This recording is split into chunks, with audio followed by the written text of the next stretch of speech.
So recording begins now. Hello, on behalf of Elephant Artist Relief Society, also known as EAR, and the EAR leadership team, I'd like to officially welcome you all to tonight's Umbrella Talk.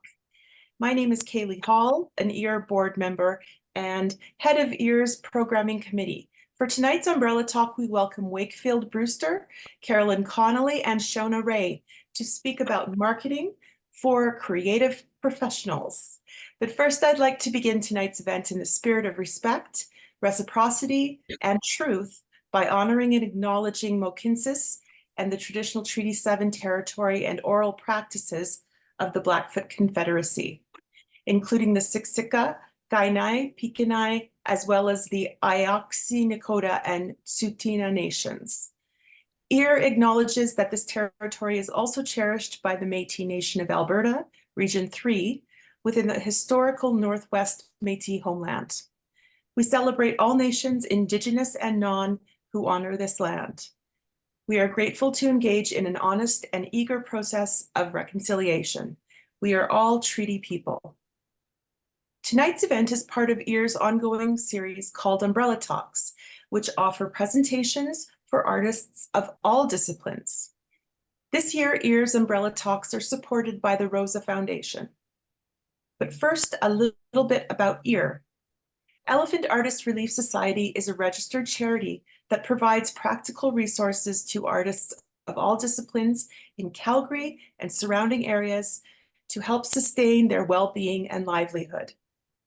This year, EAR celebrates 17 years of service to the arts community. EAR provides emergency financial relief funding to artists who are experiencing a medical or financial crisis, professional development workshops such as this one, a twice-monthly online artist meetup group on Facebook called Studio E, a wide variety of community resource information on Facebook and our website, and access to group health benefits, insurance benefits. As a charitable organization, we rely on grants, but also largely on donors, memberships, and fundraising to do much of what we do. You can help us by raising awareness about EAR, and if you can, consider becoming a member or donating online. 100% of every donation is allocated to providing emergency relief for artists in times of need. Another way you can support EAR is by purchasing a yearly EAR membership. Memberships support our administration and programming, like the event you're watching right now. So there's just a couple last bits of housekeeping. Throughout the presentation, we ask that you keep your mics on mute and your video off, so there's minimal background interference. Please feel free to use the chat function to write your questions as they come up, and we will answer them after the presentation during the Q&A portion of the evening. There will be a short 5-minute break this evening, then we will go straight from the talk to the Q&A. When we get there, we will drop a link in the chat to a feedback form for you to fill out. We really appreciate any time you can devote to filling out this questionnaire, because your feedback means a lot to us and it helps us plan future programming that is responsive to your wants and needs. During the Q&A portion, we'll address as many of your questions as we can until we end tonight at 9 p.m. So now, without further ado, I would like to introduce Shona Rae. Hello.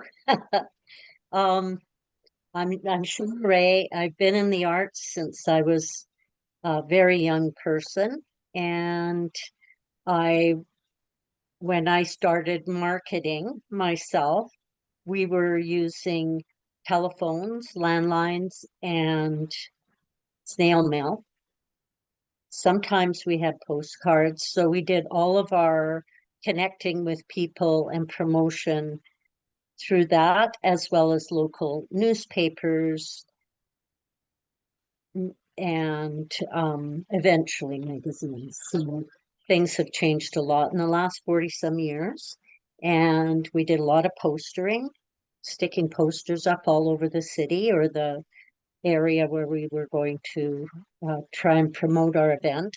I've been involved in music and visual arts, yeah, since the late 70s, early 80s. So things have changed a lot, and now we have all the social media stuff and MailChimp and emails.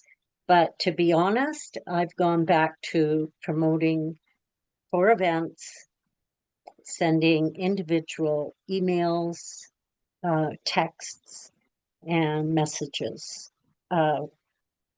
just because I believe in the personal touch. With the onslaught of so much social media, it's a lot of, for me, that works really well. So that would be my story, and I'm sticking to it. I don't know what's going on here. I can't see anything. Did you hear me? Is there anyone there? I heard you Yep. loud and clear. I Yeah, think you're all Okay. good. We can hear you. Okay. Okay. So, Caroline? okay, it's my turn. I'm just sitting here like a deer in the headlights, and I just want to, before I say anything about myself, acknowledge Shona's incredible methods of communication, because my phone will ding. It'll be a text message from you, and it's incredibly personal. You're inviting me. You're telling me about a show or whatever it is that you're inviting me to, and it feels like I want this one-on-one interaction that I'm having with you, and I actually really appreciate that, and that's inspirational, because I think that would be good for all of us to do. I'm Caroline Connolly, and I've been also involved in the arts from a very early age. My father was actually a professional painter, and I started doing theater when I was a kid, and then I took up photography. I wear a bunch of different hats. I do a little bit of painting. I have a band called the Love Bullies, and we write and play music. And I do remember the days of postering. If you had a gig, there was a guy you could pay to take the posters, and he'd have a spray bottle of water with some condensed milk in it, and that was very sticky like glue, and he would spray the posters on the telephone poles. I'm old enough to remember when MySpace was a thing, and I think that was our first sort of online presence. Was it called MySpace? Is that right? Yes, it That's was. one of them. Yeah. Yeah, it's the one that's quite archaic. Nobody uses anymore. But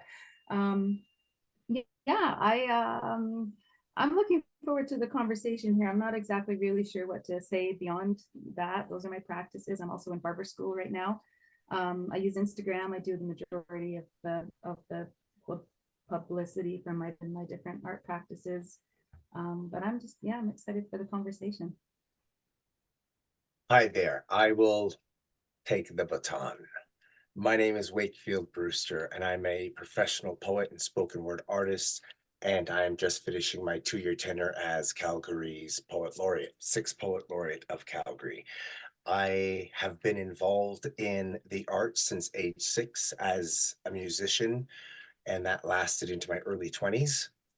I picked up poetry as a teen, and I began a professional career. I began performing out in the world in 1999. But the crossover, I would say, where some of this marketing will be more relevant in our conversation is I was also in one of Toronto's first, it was an underground kind of band that was rap against metal.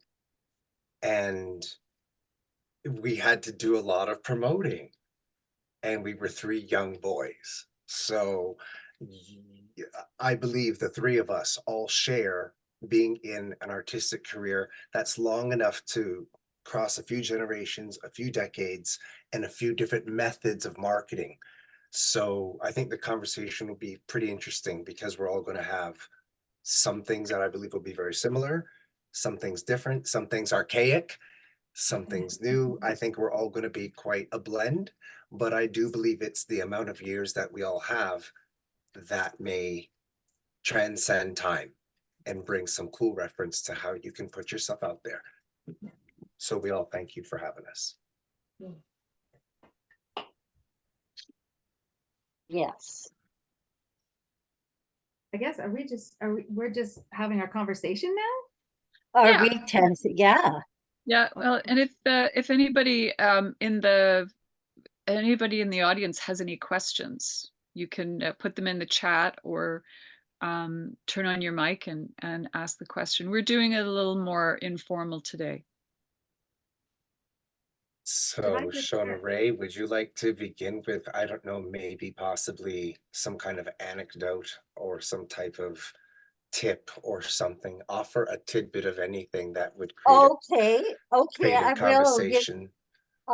If this isn't about me, I mean, I was reminded when you were talking about a gallery down in the States, and this would have been about the time we started Influx Jewelry Gallery, myself, Carrie Wu, Devin Clark, and my husband Herb. And we were looking for new ways to market. This is before social media. And we read about this gallery that was really is alternative and trying to get people there. And they sent everyone an invitation with a watermelon. Whoa. They delivered watermelons all over the city and to gain attention, because in the end, marketing yourself is all about setting yourself apart from what's going on in general. I mean, people are always saying, you should, you should. And I know I told my grandson, you should listen to what people have to say when it comes to your career and marketing yourself. But in the end, follow your unique and different way of reaching people.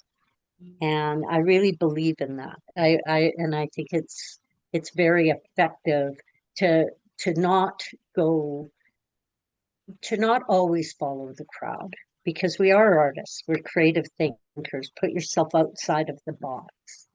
Yeah. And you know what that was making me think of is whatever happened to the good old fashioned publicity stunt, like a really good one, you know? Yes. And that's what people did. They had to think of something that was gonna be so attention grabbing. Caroline, And what happened is one-off. laws got tighter. That's what happened. That's what happened to publicity stunts, because I agree with you in the sense that I am a performance poet and I'm not the only one.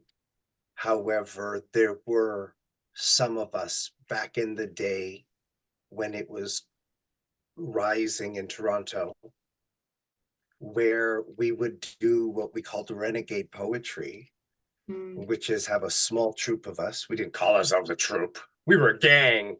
We'd have a small group of poets, and we'd find a place, public, of course, where you could create a stir, but not a disturbance. Yeah, fine line. And one at a time, jump on top of a picnic table and just wham, hit a poem. And you would kind of create that, people coming in, and basically you're just creating a hype around the art, if nothing else. Yeah. So when people leave or that satellite performance or segue or scene is over, that's a highlight of their day. Yes. And it's something they'll remember, and it's an artistic impression. Yes. I find marketing and advertising is actually investing in your career. As Shona Rae said, you can't be the same kind of any artist as another.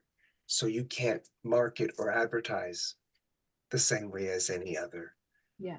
Publicity stunts were the way. Now, how do we do it? Well, it's changed over time. Yeah. Right. Yeah. Well, and that makes me think of you're giving people a taste.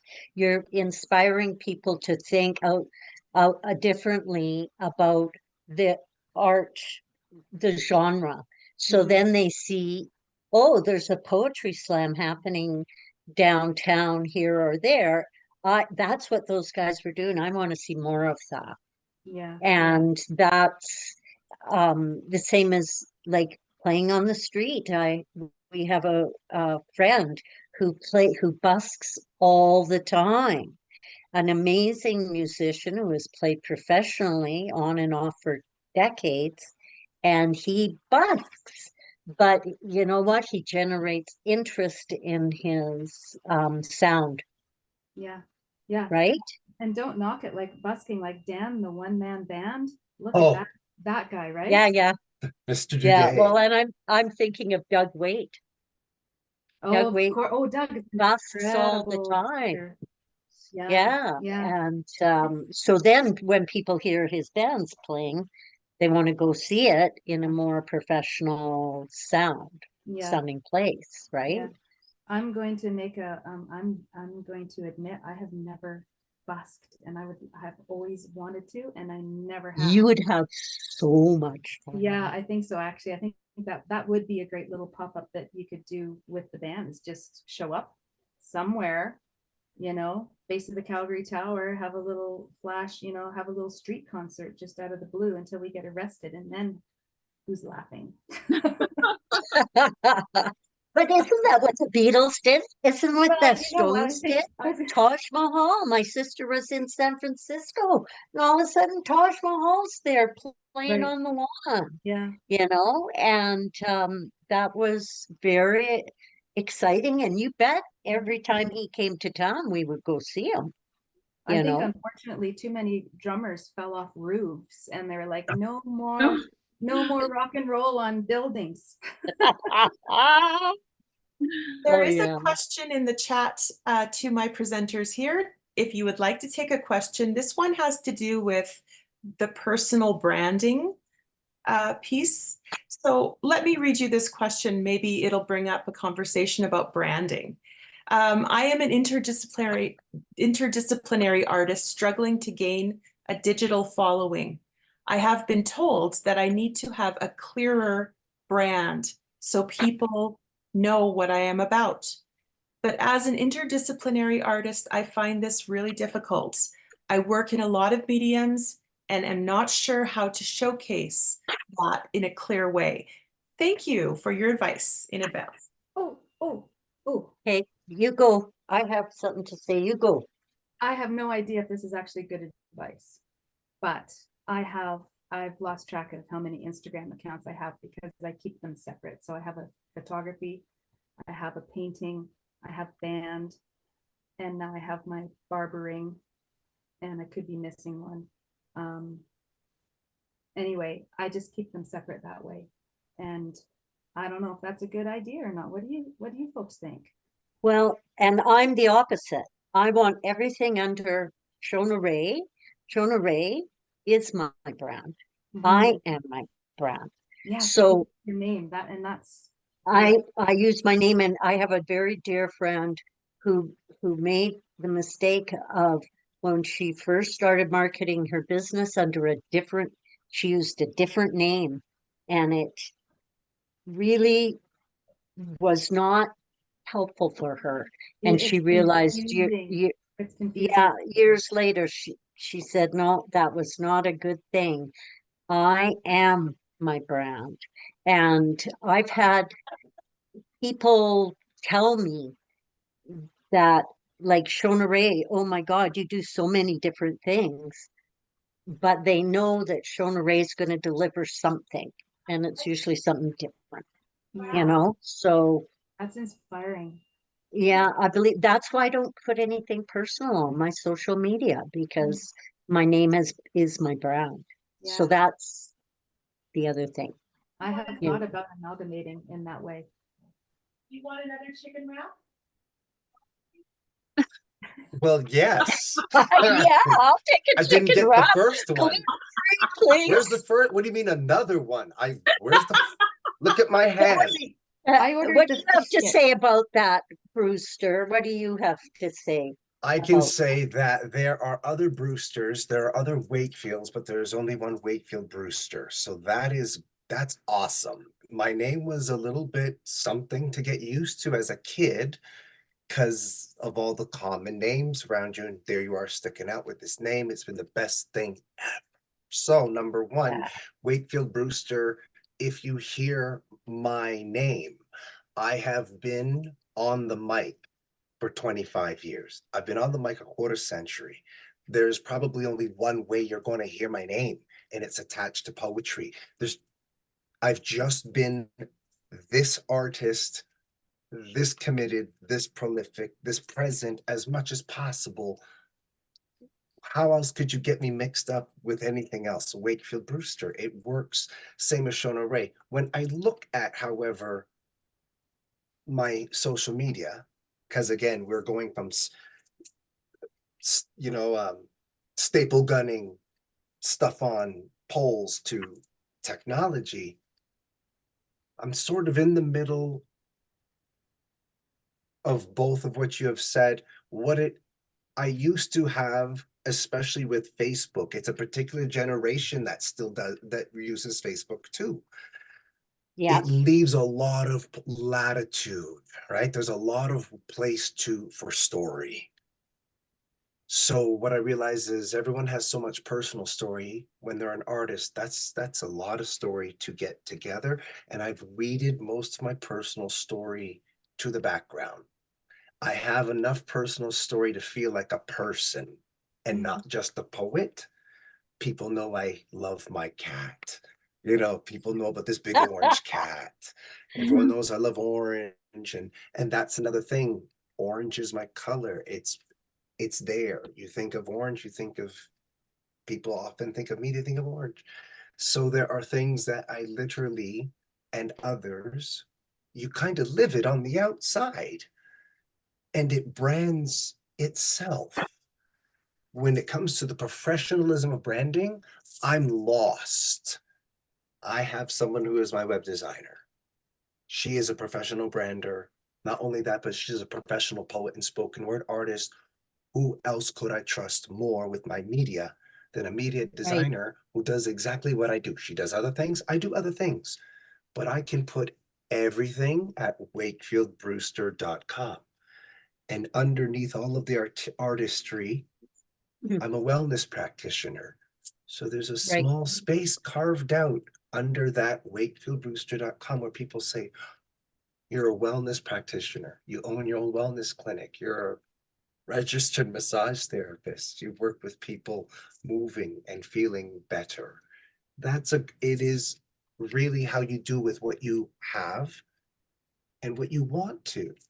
But it's intention that I believe makes it work for the individual, not necessarily just the method, but the intention. Give that man yes. mic to drop. Yes, absolutely. And never drop a mic. Never Ever, do it. never, never. They're expensive. No, that's super. I'm really inspired by this conversation because I have been feeling like my brands are watering, like they're too many and it's confusing to people. I think I need to tighten that up and just be me with my name. And this is Well, and idea. I got into a thing where all these young people were helping me and setting up this website and setting up this Facebook page and setting up that Facebook page. And to be honest, I don't know what's going on anymore. I know what's going on with my TikTok because I started it.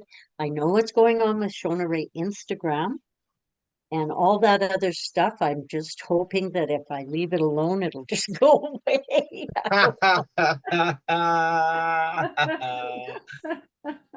Sometimes you can have too many cooks in the soup, for Yeah. sure. And that was, I would say, my biggest mistake with social media is allowing too many people to help.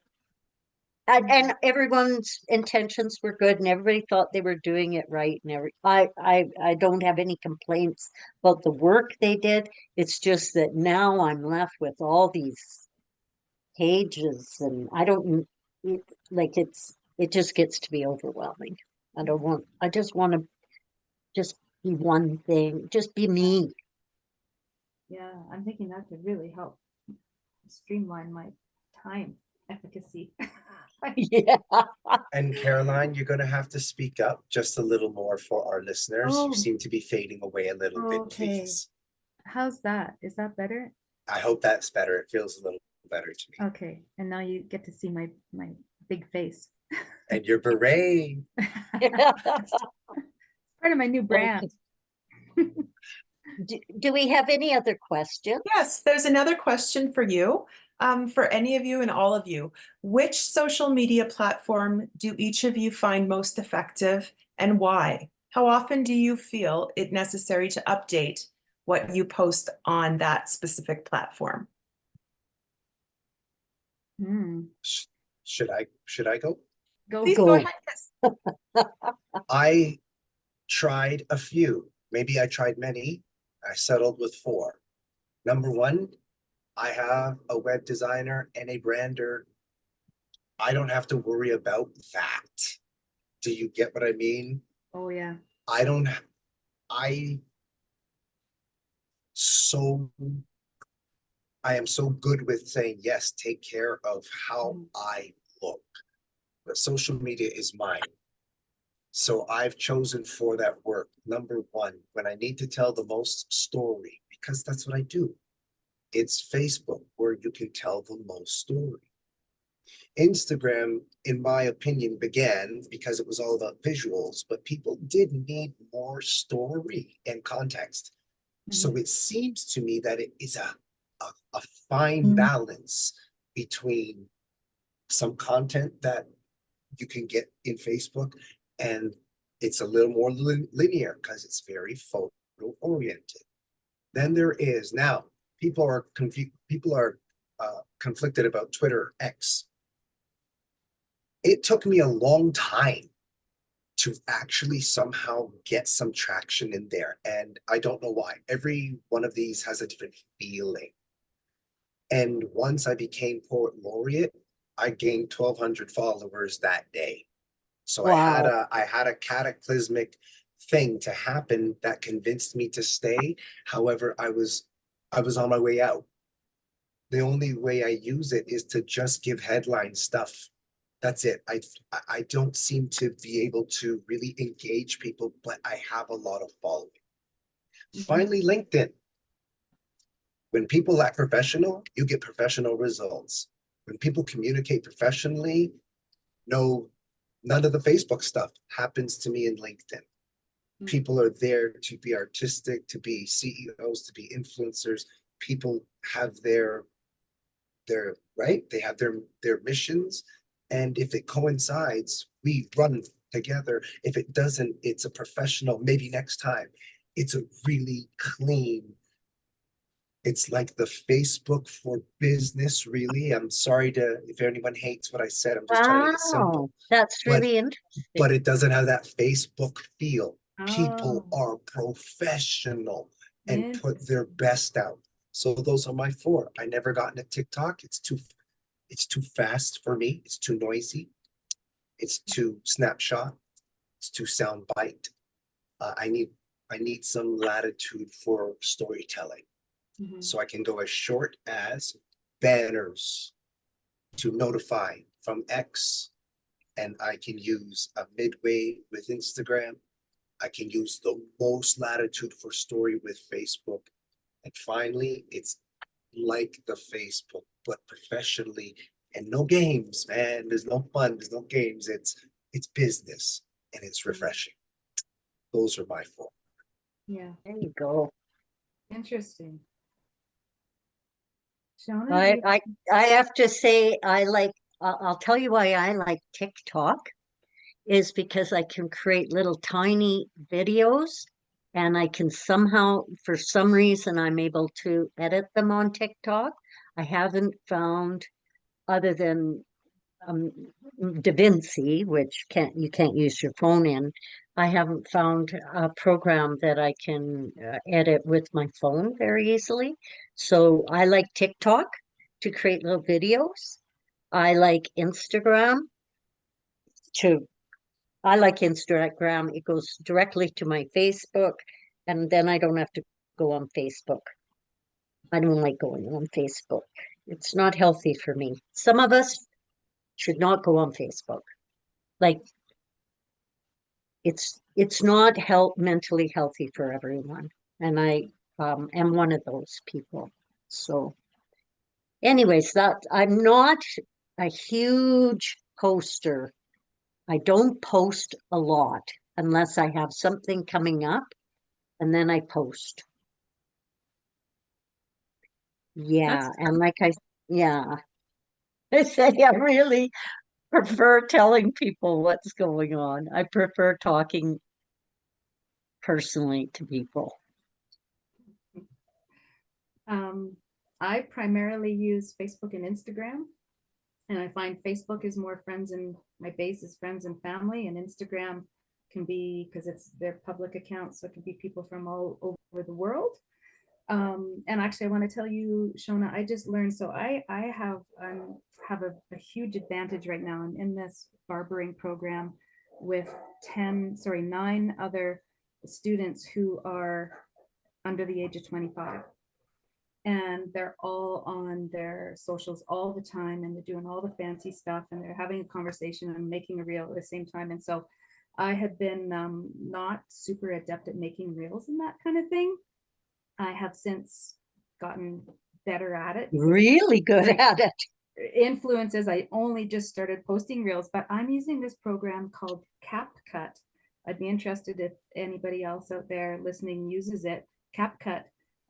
You can edit a little slick looking reel right on your phone and upload it to whatever platform. So I try to post daily on my band Instagram and Facebook, and on my photography.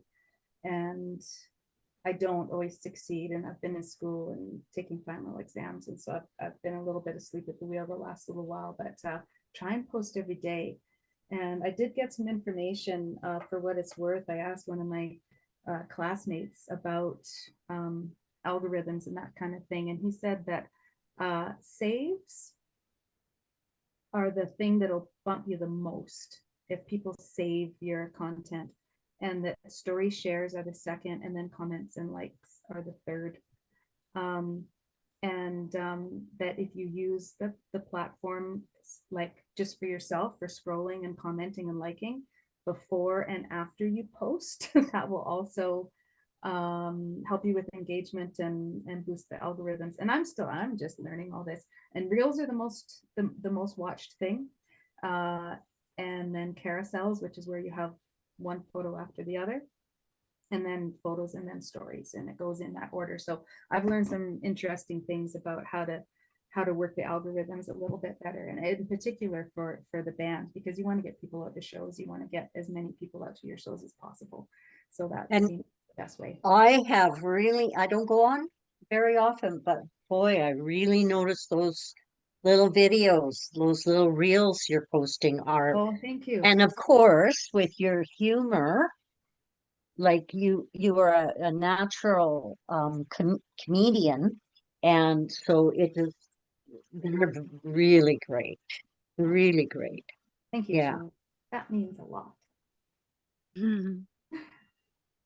So Where were we? did that answers that question very well? I think that's a great way to answer the question for all of you. And another question for you is related to oh, 1 second, sorry.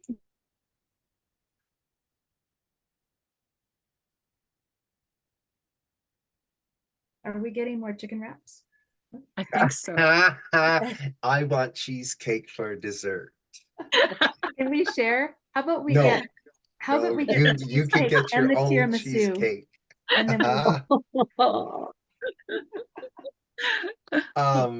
What did we have here? We have also, to add to my previous question, do both you and your followers appreciate and grow your relationships, or are most conversations not developing as such? I asked because of time. I would say that when I began to engage with social media, I didn't have the insight to know what it could do for me or where it would go. So it was a lot of random, whether it be professional or personal. So I didn't have I didn't have the wherewithal to know how to grow the relationships, but I started to notice that some you engaged with more than others, and some stayed in a space more than others. And as I've become more professional and more professional presence, you can't get to know everyone as well as you'd like to. And social media makes it easier to meet people than it is to greet people. So you do end up probably yearning to have a better connection with more people that you come across, because you come across what feels to be a lot of fantastic people, especially in the arts. And you would love to grow those relationships more honestly, but time.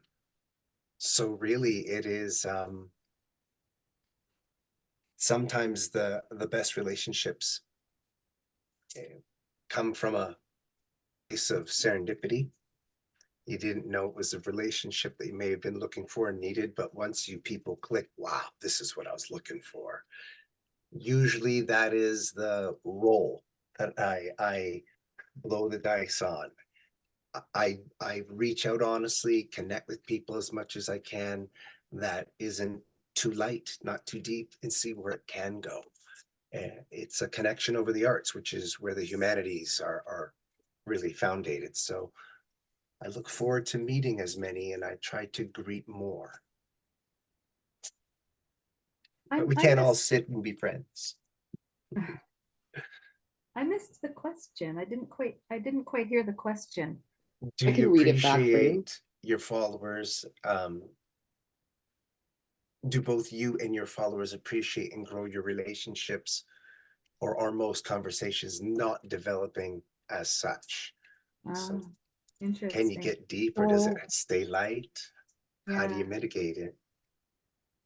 It's pretty hard to yeah, I find it very difficult Yeah. to hang out on, to be honest, I spend most of my life making very little of my life online. Mhm. Like I spend, I'm a studio artist, or I am practicing my music. I'm not online very much. In the end, as a musician or as a visual artist, like that's where I put my importance. That's where I put Yeah. my focus is. So I don't have a lot of time for computer engagement, you know? It's And really I think admirable. in the end, why do people even know who I am? And it's not because I'm just because I've got a cute smile. It's because I actually make something people are interested in, you know? So it's the I don't know. I don't know how the young people do it. I don't know how they do it. I love you are such a true creator, Shona, and that's what I've always admired about you. You know, somebody that is just compelled, as Wakefield is as well, to just constantly be creative. And I think finding the balance. I feel like I have to be on social media if we're going to get people at gigs. And get grants and get our music out there. I feel like we really have to work it, but it's finding the balance is really hard. Right. And I can easily spend hours a day managing those accounts, like a very long time, and you have to wonder, well, if I spent half that time creating or sitting down with my pen or guitar or paintbrush or whatever, how much more productive I could be. So it's cliche, it's a necessary evil, to promote yourself. But I really admire that you can separate yourself from it. Well, I guess it's for me it's a selfish thing. And you know, if I like a lot of people, they want to know how to become a professional artist. Well, you gotta make something, you gotta produce something.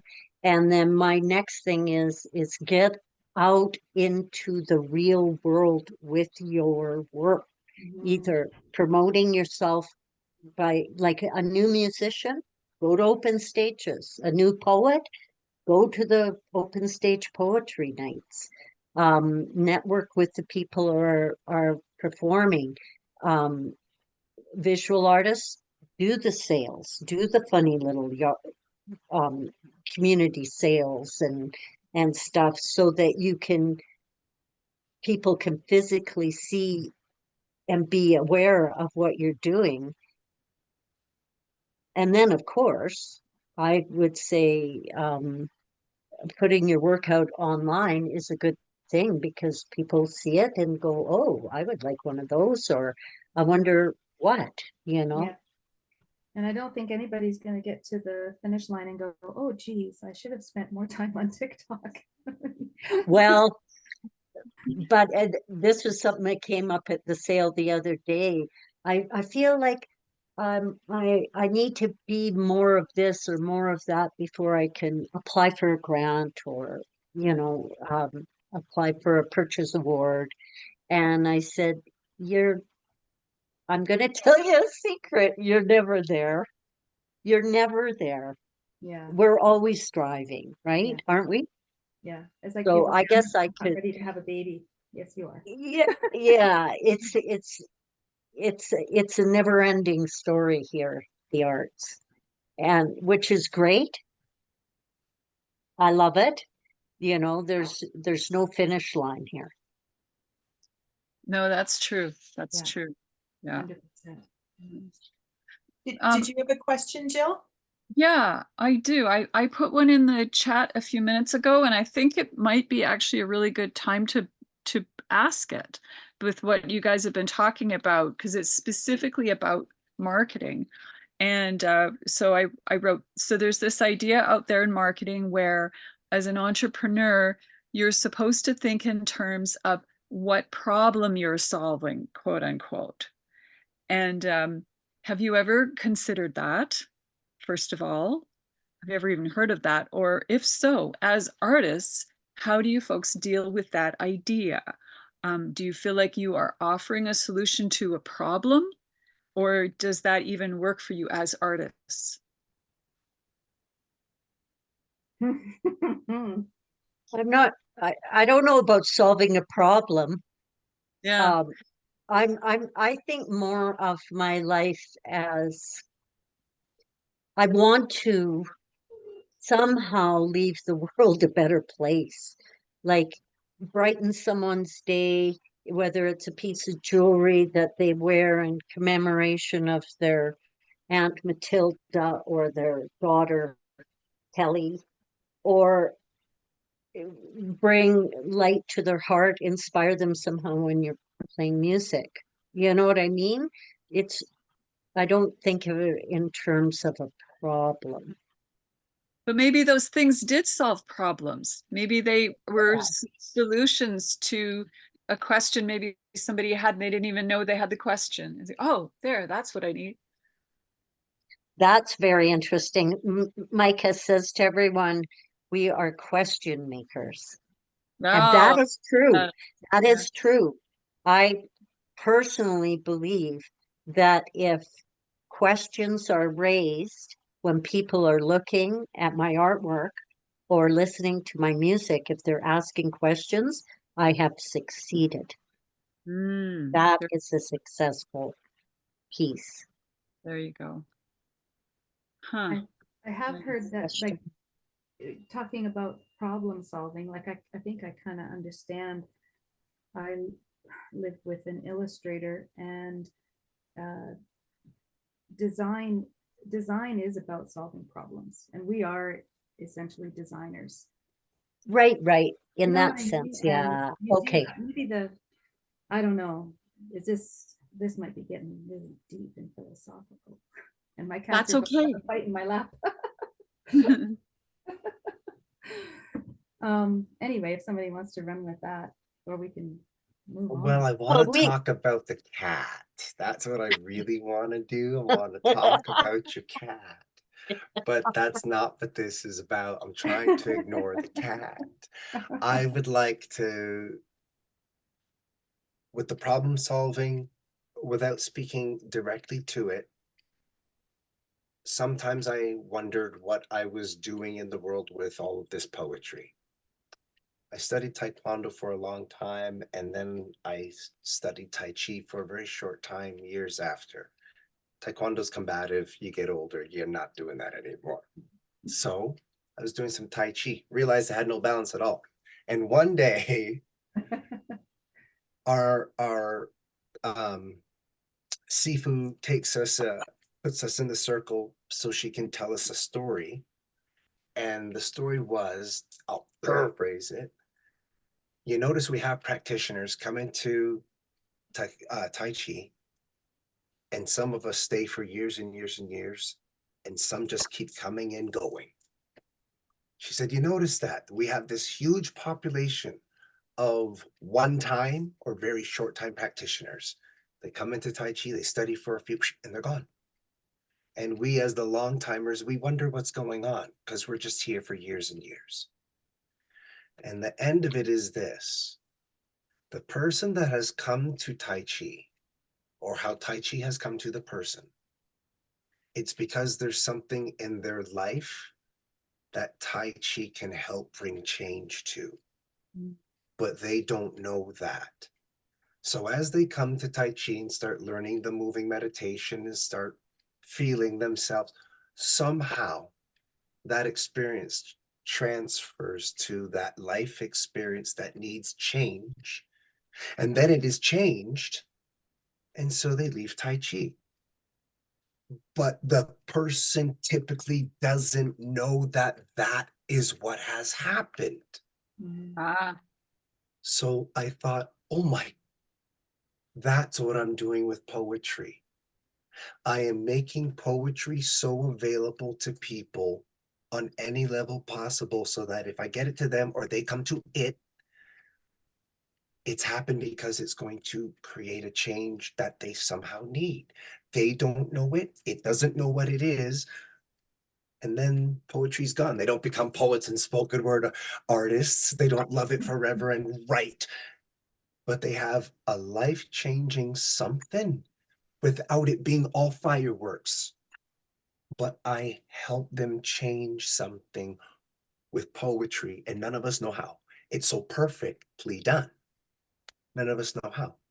But then poetry leaves them. And off they go. fascinating. Goosebumps. Yeah, well, thanks for that, guys. Appreciate that. We have another question that's going to take us off in a totally different direction. It says, hi, everyone. I have a question regarding keeping your work safe in online spaces. This is a big one. Yeah. I have had success with using Instagram. However, I have had people create fake profiles using my work in attempts to scam others. It somewhat scared me off of networking as a whole, and I no longer keep a public profile for my work. Are there steps you take in order to keep your work safe online in general, but also in situations like this? And I they say, don't think your work is ever safe online. Which, No, I I put my work out there, and I've I have had weird, creepy followers sometimes, Yeah. but um I know that I have, once I put it online, I have no control over those images. So I I just have trust that I just trust that the universe is working for me, that, but I do know I hear what that person is saying, and it's wicked that people would do that, you know? I And tend, it happens all the time. Yeah, people steal people's profiles. yeah. Yep. Yep. It's happened to me. It's happened to a lot of people. They steal profiles, they steal images, they steal stories, they steal all kinds of things. And there are ways of protecting them. I'm not aware of all of them, and it depends what you're doing and the context. But yeah, I think you made a really good point, Shona Rae, though, about trust. You know, I mean, you can learn all these tools, but you also have to decide what you want to put out there and take that chance. The one good thing about music, Yeah, I don't know if this is with poetry, but I mean we can register our songs and protect yes. us. That we can protect. We can protect our songs. Can you do that with poetry? Yeah, With it's voice, it's recording, it's voice. yeah, Mm. yeah. I just So record, yes, I feel you on that. Sorry, I didn't mean to interrupt, by the way. Okay. Please finish, Shona Rae, no, please. that's what I'm asking. Like I know that we can protect ourselves with our songs. We can copyright our songs so easily. We can, copyright will cover us. It'll take care of us. I'm pretty naive. I know, I know this. I still have that young energy of, this is where I think I kind of landed different places along the lines of marketing and being an artist. I'm very linear. It's language. So there's no images and there's no music to worry about. I'm very insular, right? I'm very right here. I have been everyone, I just released the book on Friday, my first book. So 25 years on the mic live and never had anything published because publishers said, we can't transfer what you do onto paper. It'll never happen. So I've never had to worry about people stealing my work. Do you see how unique this has turned out for me? For 25 years, people have gained knowledge of me as a voice and a presence and a performance. Now going ahead and trying, now I've put something on paper, it's so hard to take that kind of entity from anyone. The one place online I believe that you can be secure is your website. Yes, yeah. And any social media you have, if you have reservations, then you put the easy stuff out. You put out the stuff you wouldn't worry about if it got stolen. You use your social media as as Easter eggs to your website where everything's locked down. That is the only way I can, and of course it's not guaranteed, right? It's the internet. But having 4 social media platforms, I always know that the most secure stuff I need put out, I put under wakefieldbrewster.com, and I know how locked it is from the person running my website. And that feels most secure because, as Shona Rae said, once it's out, it's out. Right, There's no that's way right. around it. So mind what you put out and mind where you put it. Yeah. There's a new bad guy in town, and that's AI. And I know this isn't a conversation about AI, but there's Oh, lots of ways to be imitated or have your image stolen or your voice, but Yeah. that's And this not is the an AI time we're living conversation. in. This is Yeah. what we're living in. Yeah, Right? it We have is. to It is. acquiesce to this because it was coming. yeah. I No. I've heard like I don't worry about people stealing my work. Like they can't make my work. They can make something similar, but they can't make nobody can do what I do. That's how Nobody I can feel draw too. like you draw. Nobody can carve like I carve. Nobody can sing like I sing. But the idea that somebody steals your idea like your social media and then tries to scam people, that to me is I'm sorry to hear that that happens. Yeah. But I don't have no idea how to protect Nothing's against absolute. So it. mind what you put out, mind where you put it. And it's not Yeah. a slap on the wrist answer, not at all. No. But there's nothing absolute, especially in the internet. No. S- Well, I'm just thinking of what this person is saying, that they actually no longer keep a public profile for their work. Yeah, I mean, that's that's terrible. I know, and there's a lot of people who have taken their work down because of that. I know there's a relatively new website out there for visual artists. It's called Imprimo, and I'm just learning about that one myself for visual artists. And apparently they have a way of protecting copyright if you put your work on there, and that's been woven into the fabric of what it is. But I guess for writers and for musicians, there's copyright as well, and usually these things are recorded too, so it's easy to prove. This is mine. Look, you can listen to it right here. So it sounds like you're all just taking this on with the way it is and moving forward with it the way it is, which is cool. So thanks for your input on that. There's another question interesting here. I'm planning to start an online community for artists to connect, get feedback, and collaborate, share opportunities. Is there a platform you would recommend? Ideally, something separate from social media entirely, which is interesting.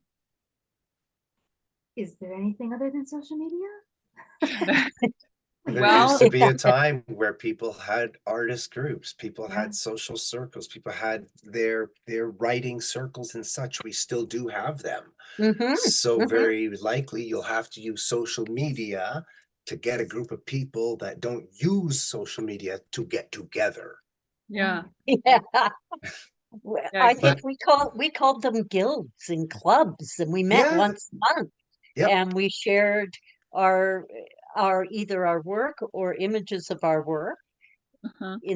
in like slideshows. I think Yeah. this starts to show our generations starts to show with these answers, because we're probably getting some younger generation artists who were born in AI, right? Their Right, yeah. perspective of the artistic world doesn't have any kind of learning curve. It begins at a curve for us. The Yeah. whole gumshoe beat the pavement, there's only a few people even saying those things anymore. So a lot of our lack of finesse with how to use social media is because we come from a generation of go out there and make an effort live. When I first started poetry, my first year I did 100 mics. So after I did 100 mics the first year out, which were all 96 of them were open mics, 4 featured performances, I said, if I can do 100 in 1 year, I can do 100 every year. And that's always been pretty much the number. I appear over 100 times every year. That's still a physical presence, even when it's done through digital. So it really is a lot of I miss the finesse in giving these answers because mine is still a very physical Mhm. algorithm. But I am my own living algorithm. You're your own I help. but get myself in Yeah, places. yeah, for sure, for sure. but Okay. have we come to a place now where we've come full circle and people are turning, some people will turn away from social media and want to start meeting in person Yeah, and sharing physically in the same room with people yeah, so that they're not having to do it online. right. Like these years ago, these talks happened in a place and we all got together in a place, Yes, that's true. That's right? very true. Yeah. And are we going to maybe that's something people may start doing again more than they're doing it now?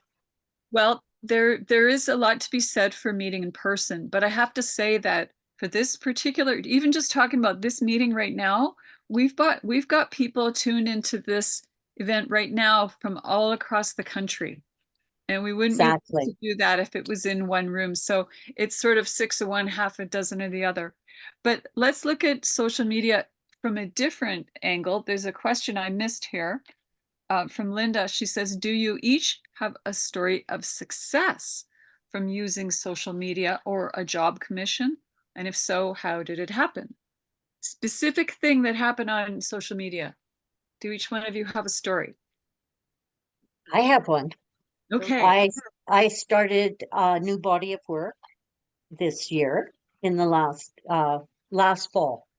I started a new body of work and I made 3 pieces, 3 very little miniature sculptures for a show in Edmonton. And I had a lot of other stuff going on this year with family and illness and so finally I put the images of my new bitch goddesses out, my little memento mori bitch goddesses, and one of them sold. Like Wow. somebody got in touch with me and said, "Is that for sale?" and bought it from the gallery. And I was like, wow, that happens. Mhm. That really does and it has happened before, Yeah. obviously. But that was my most recent happy joy thing. Cool. What about you, Caroline or Wakefield? Let Wakefield go because I'm still trying to conjure. Okay. Okay. Really, the success, what was the specificity of the success? Was it a Um, success? just a success that came from using your There we social. go. Yeah. Sorry about that, everybody. No, that's Here's the success. I became a registered massage therapist because I couldn't survive as an artist. okay. We gotta live. Yeah. So there I am working a job away from here, where I can be at a computer, where I can be at my keyboard, where I can be at my work. So when we went into lockdown from COVID, all of a sudden, I have the one thing every artist claims they need to succeed, not money, time. Yeah. So I've got 40 hours in someone else's clinic and 20 hours on transit. That's 60 hours a week over 12 hours. Oh, 12 weeks, 12 times 60. Whoa, 7,200 hours uninterrupted over those 6 weeks. Over those 12 weeks.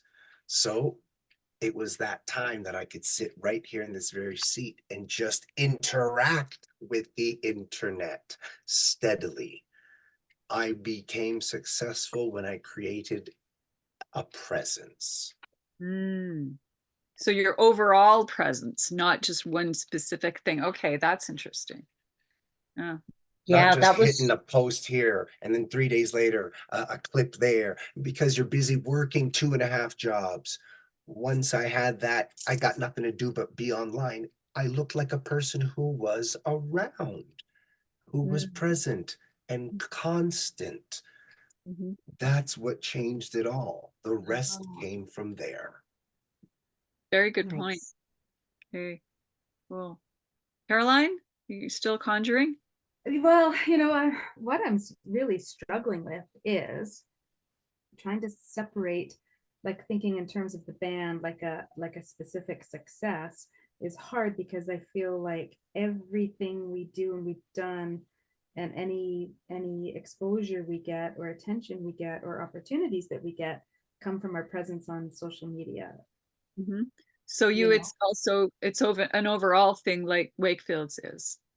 Yeah, I would really say so. But then with visual art, with photography and painting, there's just been lots of occasions where somebody has shared my post and somebody sees it and then they look at my stuff and they book me for their wedding, or they see a painting they like and they buy a painting. So there's Well, there you been go. Exactly. like I really am grateful for Exactly. social media as much as it can be the bane of my existence. I truly am grateful for what it does. Every opportunity that comes that way. There we go. So we've looked at kind of both sides of it all. That's cool. You know, this is very naive comparison, and people may not like it, but social media is a lot like a weapon. Weapons don't just arbitrarily kill people or hurt people. People do that with a weapon. Honestly, social media doesn't have to hurt you. Mhm. You don't like it, you don't engage with it. Yeah, You block it, you Yeah. don't visit it. yeah, It's not something that's hot and you burn when you touch your keyboard. It's you Yeah. you have some control, people. So really, it's as dangerous as you do or do not acknowledge dangers. yeah. Mhm. I Be always an like it to adult. it's like a cocktail party that you can tiptoe away from. Yeah. You know, Right. Be Oh, an that's adult. I gotta go to bed. It's Yeah. after 8. I'm leaving. Click. But that's always been something that has made me feel empowered. Although you can hear my naivete about technology, still that balance has kept me where? Quite safe. Mhm. It has. No, that's good that you think about that. Sure. Here's another angle. Do you link your website through your social media? Also, I was in a social networking meeting with an AI specialist, and he said it takes all of 20 seconds to create a deep fake of ourselves. So either jump in and trust, as was stated, or don't join and feel safer. Yet we may have to rethink the wheel regarding marketing. You know, the whole thing with AI, that's going to be a whole other event. We're going to have to. That's going to be another conversation for It is. sure. Mhm. Totally a new conversation. But whether AI is around or not, we still have to think about these things. So, do you all have websites, and Mhm. do you have links to your social media, between the social media and the websites? And how is that working for you? Yes, and yes, and everything's awesome. There you go. Okay. Yeah. I'd have to ask my assistant who's coming tomorrow, and Here, she does all my I'll tell you right now, stuff. Shona. I don't And know. yes, Jennifer, are you there? we as well, we have everything is linked together like a big old spider web. Probably. I'm pretty sure she's got that all figured out. To be honest, she does it all. You know, she does all that. Like she set up my YouTube to and all those links and everything. I sometimes wonder if websites are going to become somewhat obsolete because unless you're selling a thing and or booking a trip, selling a service or a good, why do you need a website? If you're an artist, if you're a musician, if you're a performance poet, are you good? Yes or no? Well, you get on I that stage, and if you're good, then you'll sell. If yeah, your I website is good and engaging, you will move. I can't tell you how much traction I've gotten from a website. Is that right? Okay. I am yeah, telling me you, too. Me too. astronomically moved forward. The thing is, you have to, I mean, you got to have the website to begin with, but then you have to find ways of driving traffic to it, Mhm. right?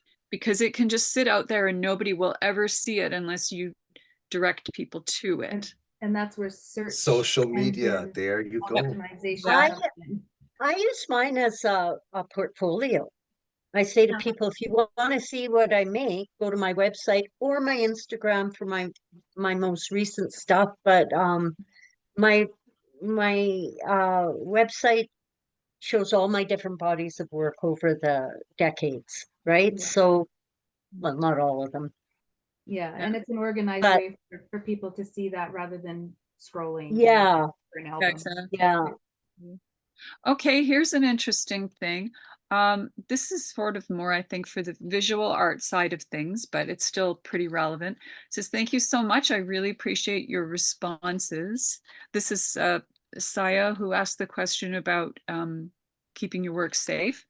And they say, regarding AI, the University of Chicago created a program called Glaze, and it's used to create a veil on your work or personal photos. So when it's attempted to be used through an AI program, the image is corrupt. Oh, that's beautiful. It's not a Yeah, permanent solution, but it's something that's out there. I read about that. I read about that. I haven't researched it or gone any further about it, but people are absolutely coming up with solutions to protect from AI, Yeah. and that's one of them. Yeah. Mhm. So I have personally haven't used it or gone any further with it, but yeah, anytime there is a problem, somebody creative will come up with a solution.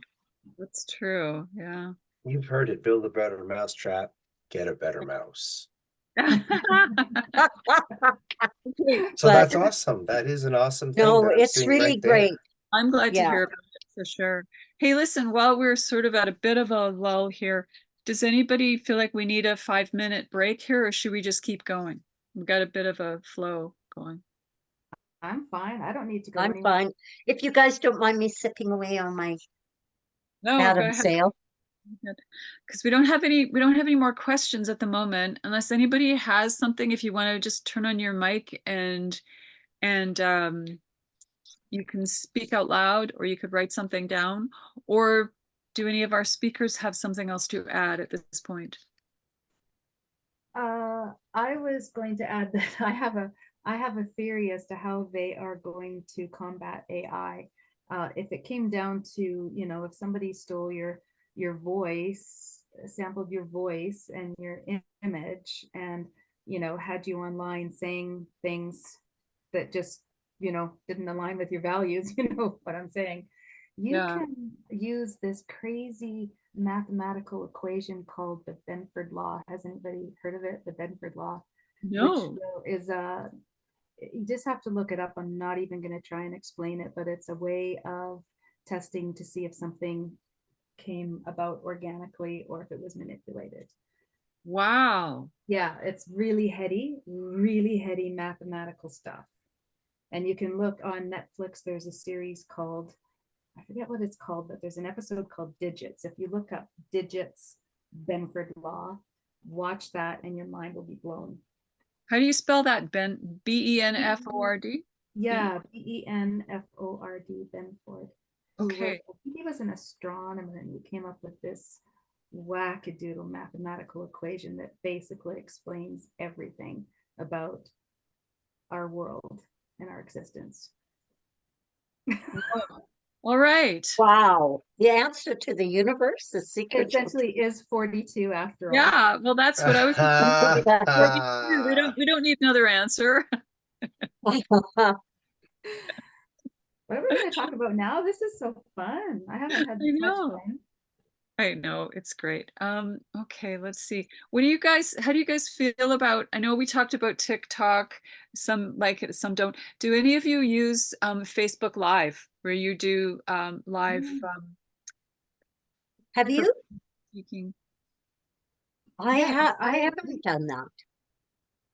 it's really Caroline, fun. you're nodding. Yeah, Yeah, you've done it? we've done it from gigs and from mostly from gigs, even Mhm. just like in the car, you know, driving to the gig, and the girls are, you know, we've got our lips on and we're feeling all sassy, and we'll turn on Facebook Live. We need to do it more. It's really actually quite fun. Except when you look and you see there's like, you know, it'll show you how many people are watching. There's a little eyeball and then a number count beside it, and it'll start out, you know, 14, and then it just drops. So there's like Oh, yeah, two people watching, and then there's like, oh, we're all alone. yeah, I know. Yeah. It's better to just Aw. not know. Yeah, yeah. So that you can do that on Facebook, but it's also on Instagram too. Yeah, yeah, you can do it on But both. with Instagram, you have to have 1,000 followers to do live, right? Do you? I do. Yeah. Yeah, you have to have, you probably have 1,000 followers. I'm getting there. I have done some live YouTube, but I wouldn't do that again. I would just film, edit, and put it out there. Yeah. But it was, you know, I was very grateful. Kada gave me a grant to try that. It's very good to try new things. It's very healthy for us to try new things and not like I'm always trying to push myself to try new things. Okay, that's a good next thing for us to talk about. Do you have, it sounds like you have something in the works or something in mind. Me? Yeah. I have, I have a fantasy of uh, of learning how to knock myself off with um, 3D printing. That's I want to learn how to do because I do all this carving and it's very one of a kind, very singular. But I want to make a chess set, and I don't have 20 years left to make that chess set. So I think if I did knock myself off digitally, I can really make some really interesting pieces. But I have to learn all about that. But that's good. That's an excellent use of that technology. I think it'll be fun, Yeah. So anyways, Wow. that's not That's pretty amazing. it's- What about you, Caroline? Do you have anything you're working on, future plans?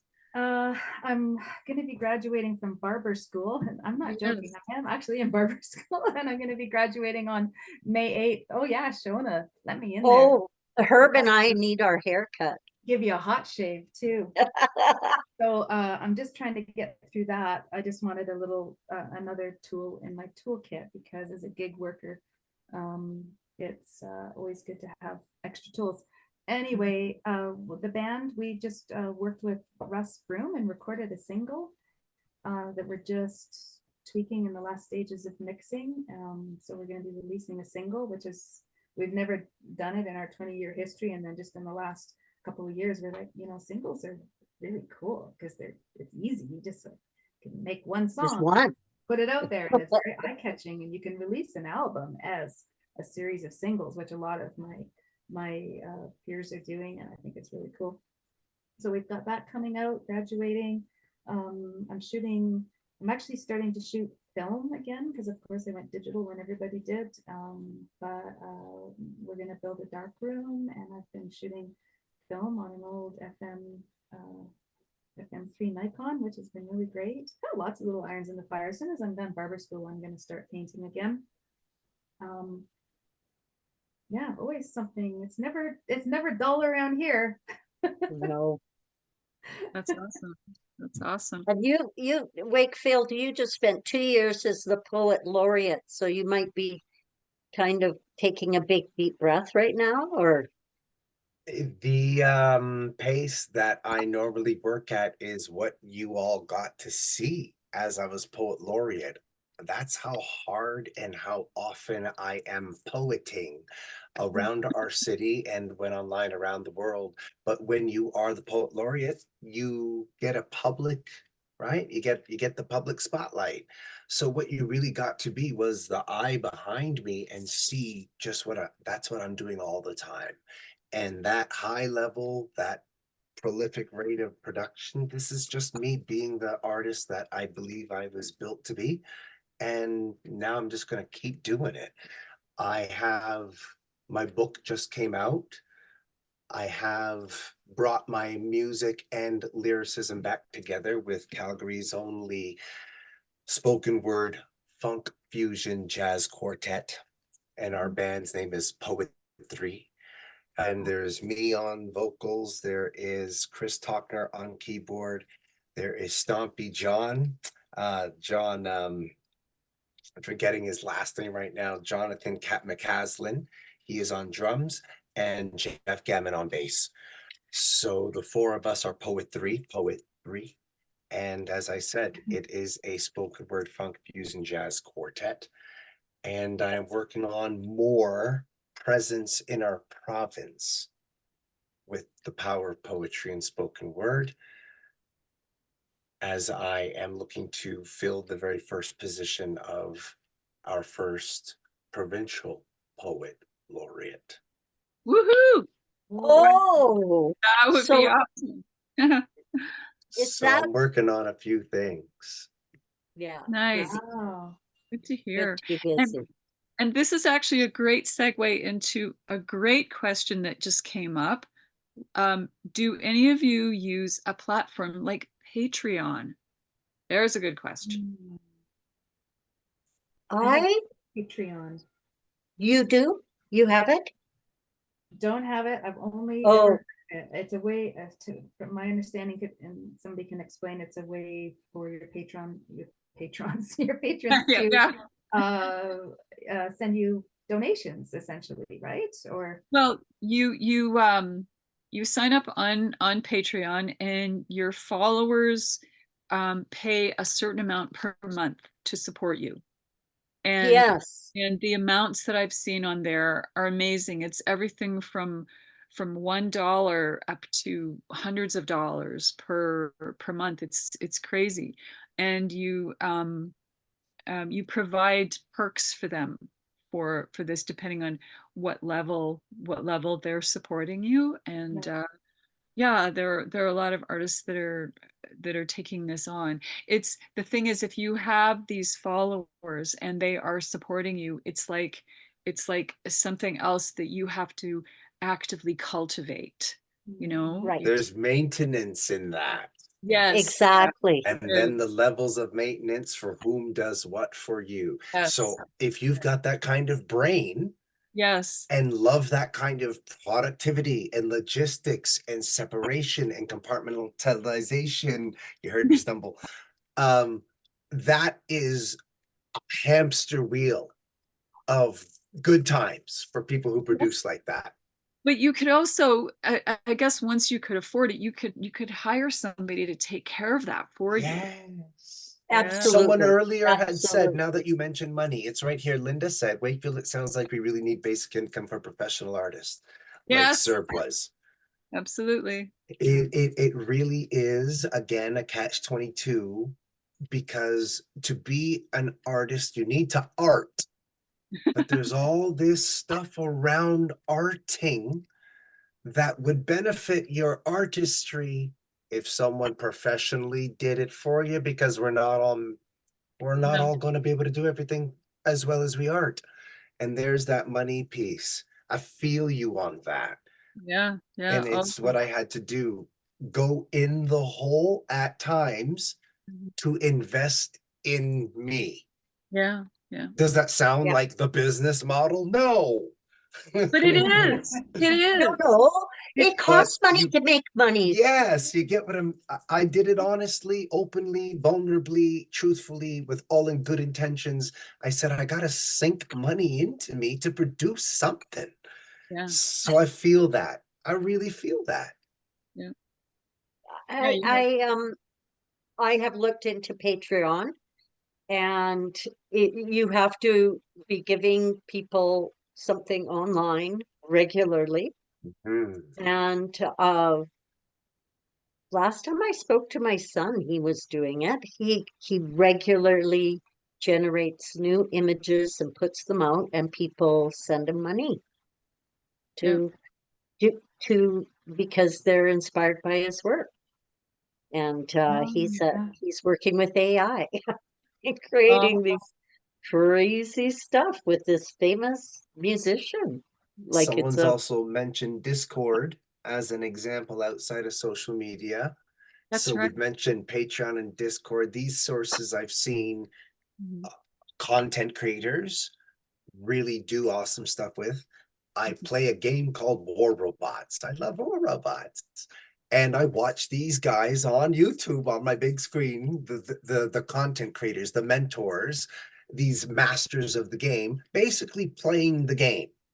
mm, But Right. there's, as you said, different tiers for different members, subscribers. Did you join my Discord? Here is this exclusive stuff. That is a lot right. of maintenance, but yes. it Yeah. can generate quite a following with Mhm. those tiers and all of the offerings. Yeah. Mm. I just had a crazy idea where with Patreon, you could offer your followers for the band, for instance, to broadcast your rehearsals or something only for them. Mhm. Yeah, well, there you Okay, go. okay, There you we I should bet- talk, right? You and I should talk then, right? talk. And I think you should definitely have a look at Patreon, Caroline, and see what's possible. Yeah, I think that's a great idea. And That just- it's a good idea.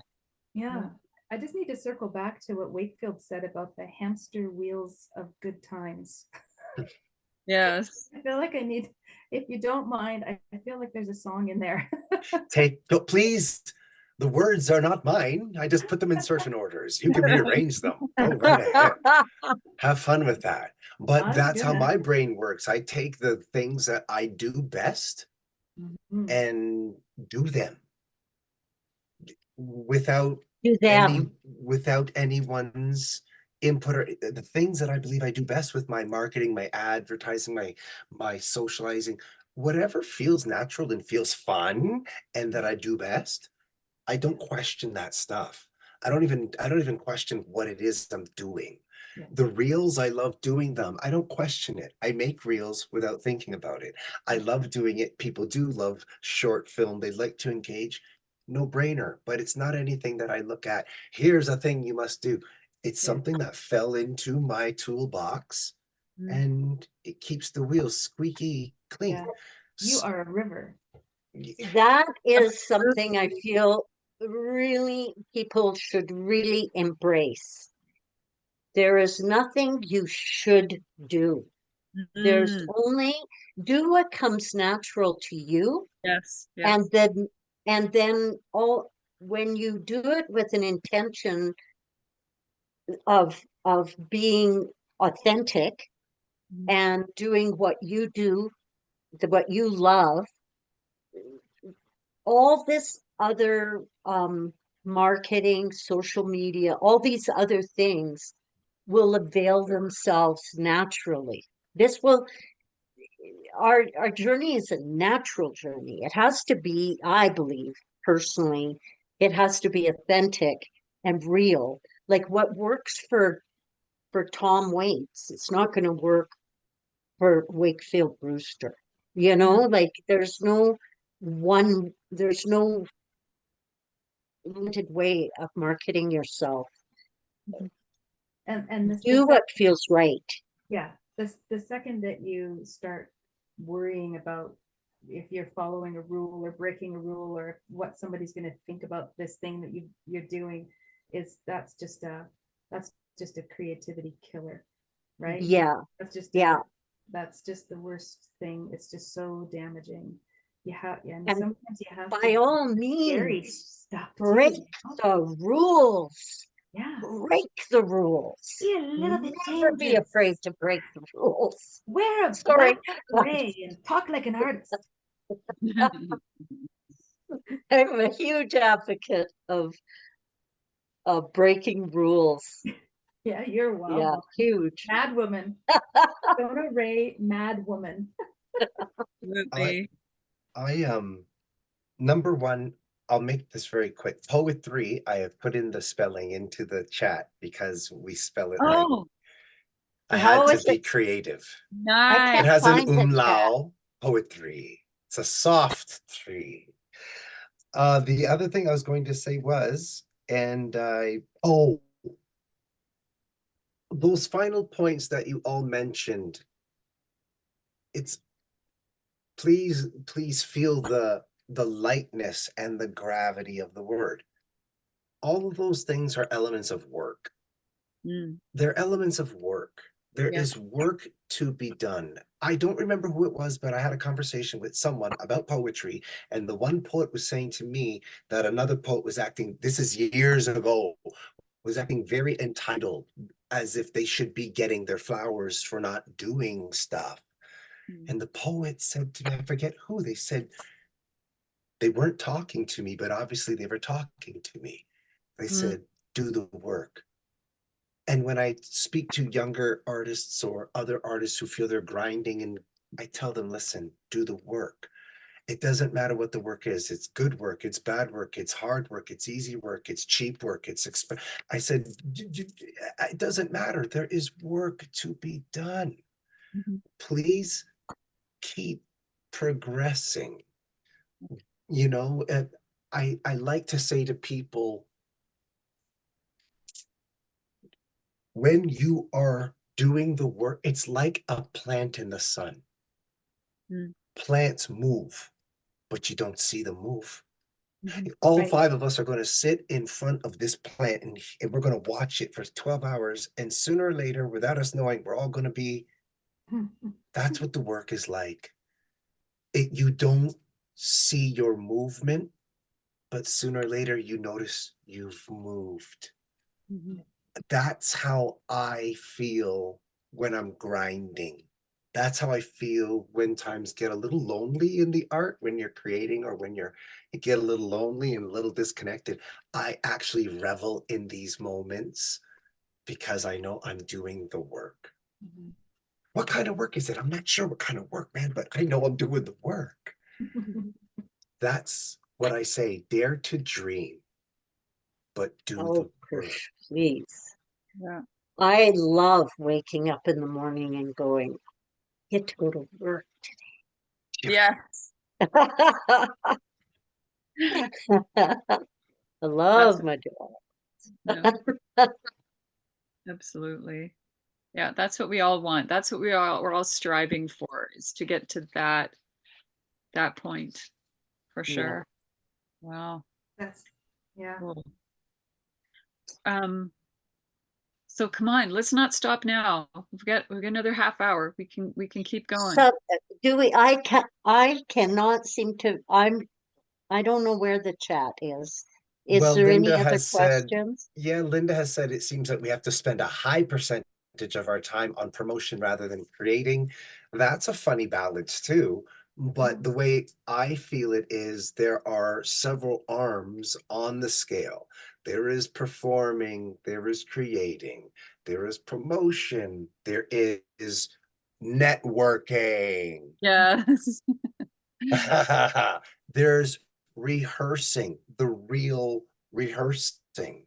Whether you're a single or group, there are those periods of rehearse. There are many arms on that scale, Yep. and sometimes it feels heavier on particular arms we'd rather not be holding so much weight on.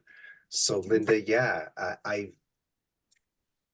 yeah, but not just Okay. Okay to promo, ask a for help bunch. too, you With, know? yeah, that's true. And with that in mind, actually, that's a good segue into my next question, is because of all these things we're talking about, nobody has talked about work-life balance. Like, how do you guys balance out everything we've talked about with the fact that, oh, maybe there's somebody else in my home that I need to share time with, or have a Right. meal with, or cook a meal, or even sleep. Yeah, sleep is a good idea once in a while, right? Yeah. Like, how do you strike a balance there? You have to be very mindful. And there are times where where the scales will be tipped and one of those arms will fall asleep, right? And Great metaphor. That's awesome. that will absolutely happen. And then there will be times of great tranquility. There will be times of you know, where that hamster wheel spins at different speeds, right? And there's times where it might Absolutely. spin so fast you get spat out. Yeah, yeah. It's, there's cycles, Those are right? cat There's wheels. cycles. Yeah. There's times when we make, but I know personally, it's, I'm a workaholic. I will admit it. My name is Shona Rae, and I'm a workaholic. Shona. But I have learned over the decades, you just have to make time for your family and your friends. You just have to make time for them. Yeah. And in the end, those are the people that those that's what truly matters, right? Mm. Family and friends. So you have to learn to make spend time cooking for people, or cleaning for people, or walking with people, or going to music concerts with people. You know what I mean? It's really important to to make that time. But at the same time, like you've got a project due, you got to get it done. You can't not do it. When the Yeah. concert's going to be in an hour, you have to be dressed and ready with lipstick on, right, girls? Oh, Feeling absolutely. sassy. So, yeah, it's true. This generation of artists, I must say that the younger generation has a much more balanced attitude towards life than I would say my peers and I did 40, 50 years ago, Yeah. I would say. Yeah, I Interesting. would agree with that. And What I would you- admire them. Yeah. I Yeah, have, when I was thick in my photography years, working out of a dark room that was in our basement for years and years, that I also had little ones at home.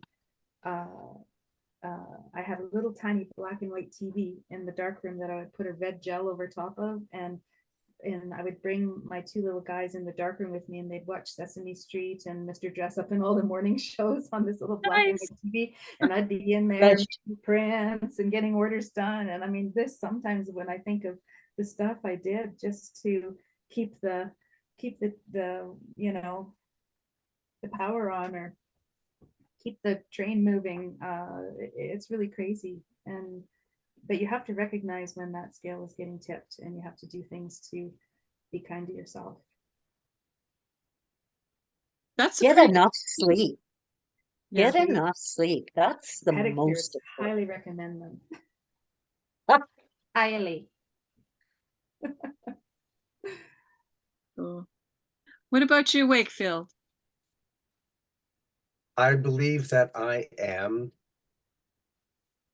living the best years of my life up to this point.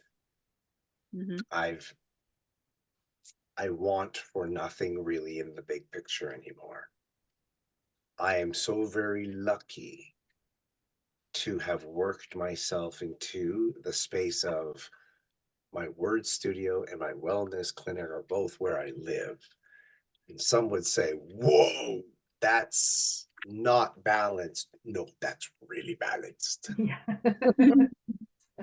For me, being a workaholic, but having a physical vocation, having a very cerebral vocation, being at home, so there's the weight room for the body, there's all the domesticities to take a break from. When you take a break at work, you're still at work.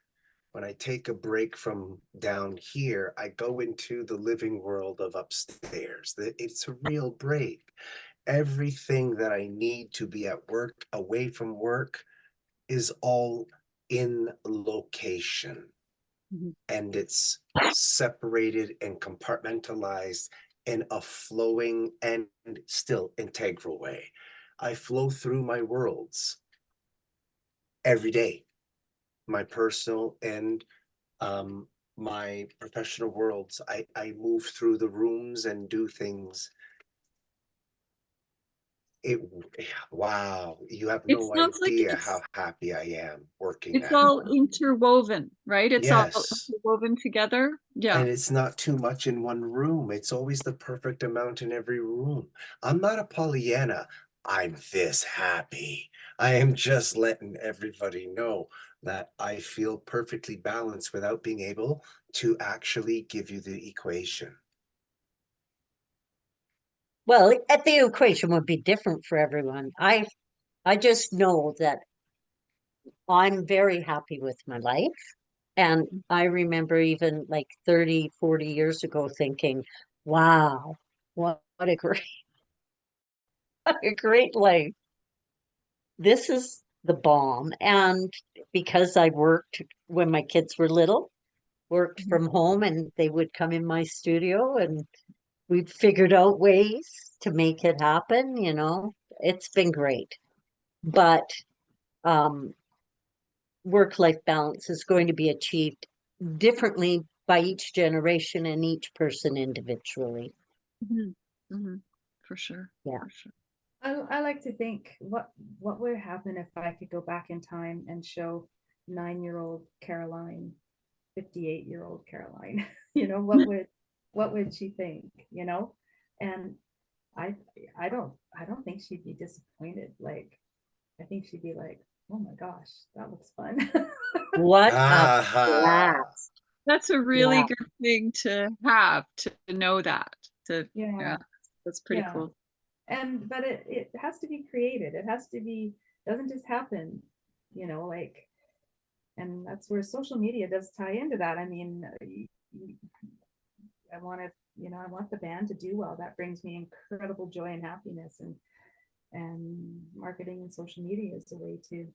So I don't know where I'm going with that. I'm just rambling now. I That's think you're okay. bringing up elements of living a creative life. Yes, These are exactly. elements of living a creative life. As Shona Rae said, whose life looks like anyone else's? But we are artists, we thrive in the humanities, and this is where all people make the most connections. Mm, We this is where we're home. Yeah, Yeah. exactly. Yeah. And if you're not home here, you Then, can't force it. no, You gotta find your home somewhere. yeah, yeah. Like Karen says, I hope everyone can find their passion and be fortunate to make a happy living from it. Yeah. happy And living. that's what we're, yeah, that's what we're Well, talking about.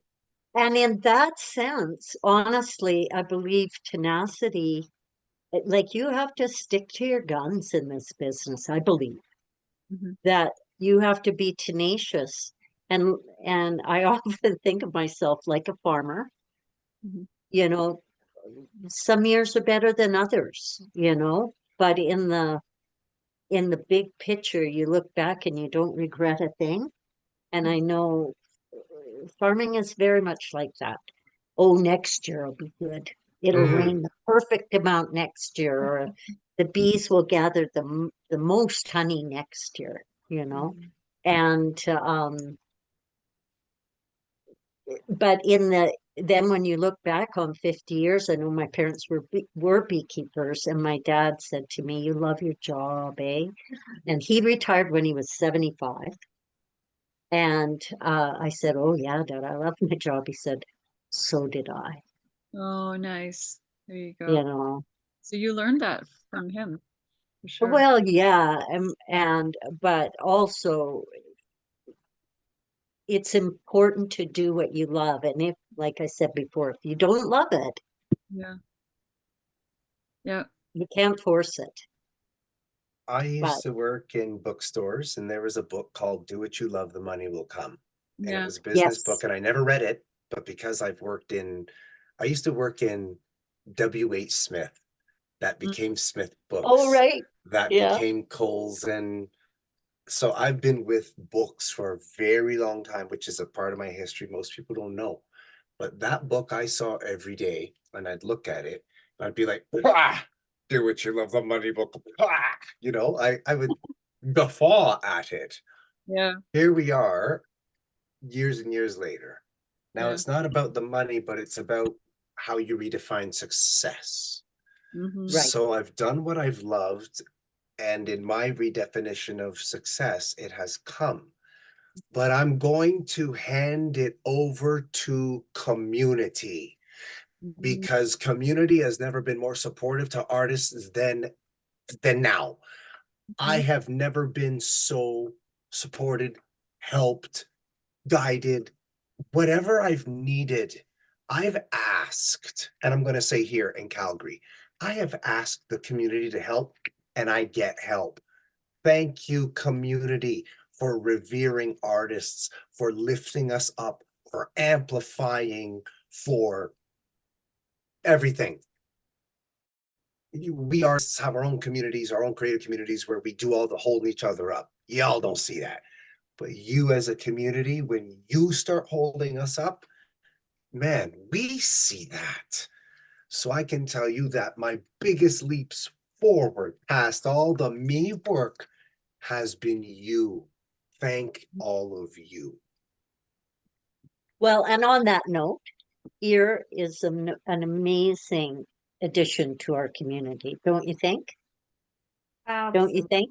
I'm an Ear ear has leader. been 100%. fantastic.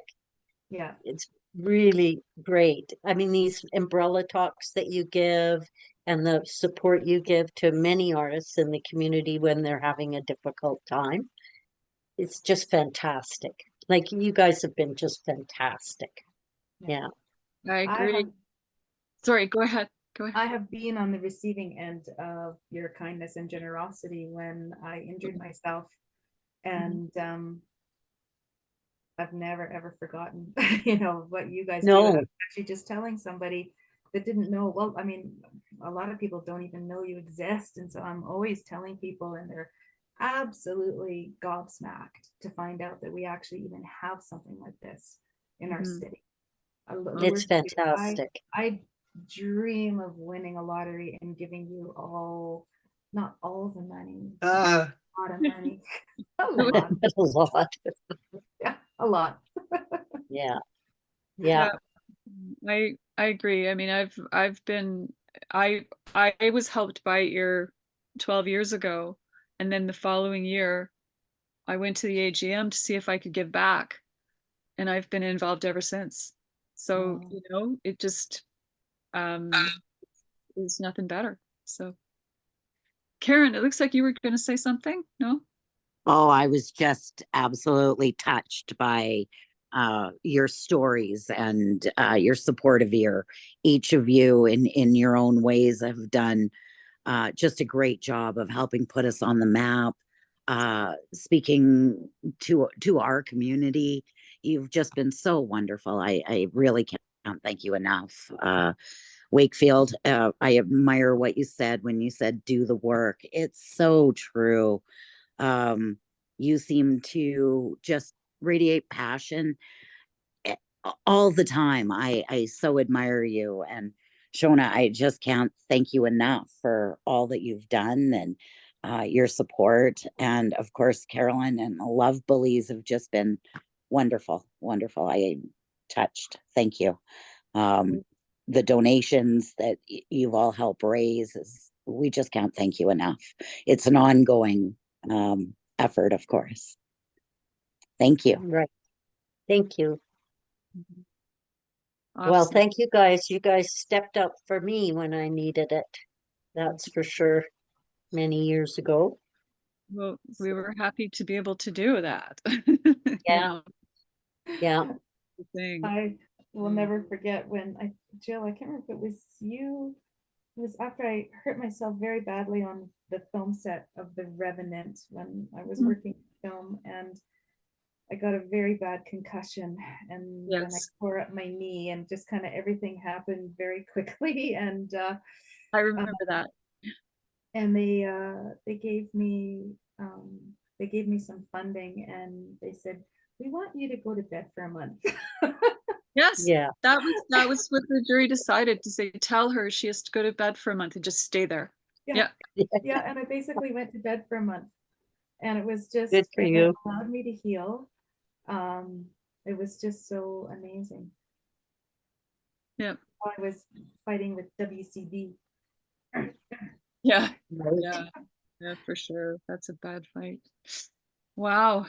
Well, we actually have one more question, and I think we can talk about this a little bit.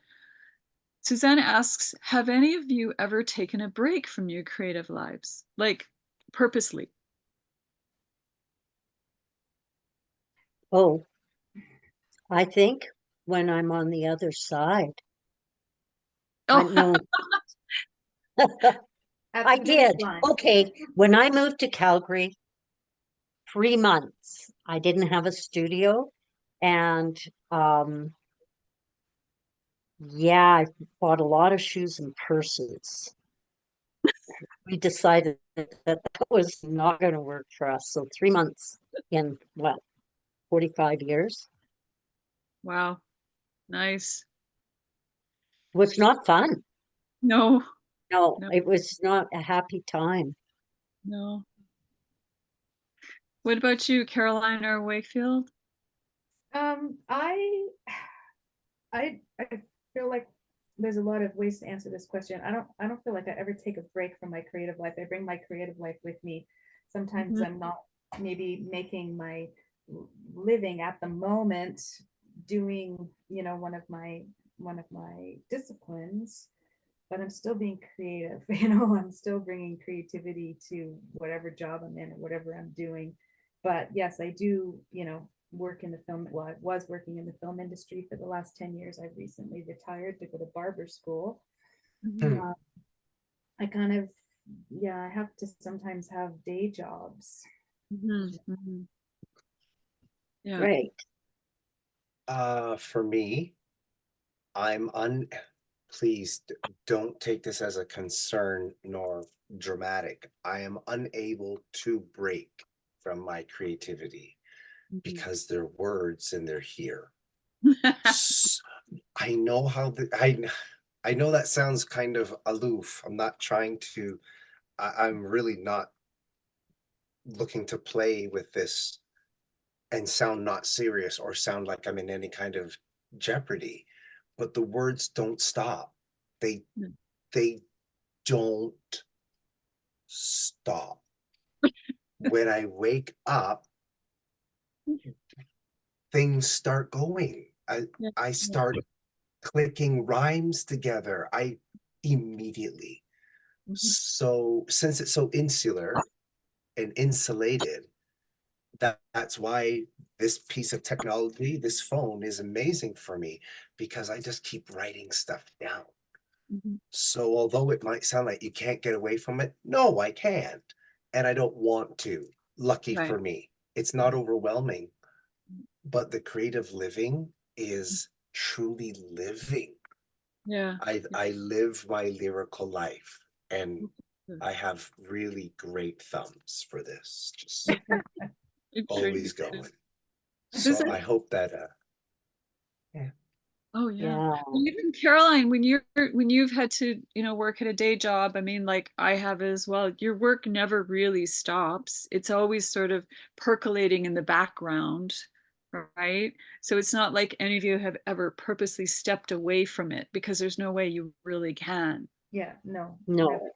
never. No, and like for myself, I might take a break from this kind of making to that Mhm. kind of making, or Yeah. this kind of songwriting, maybe. And I did take a break from singing for a while, for a few months.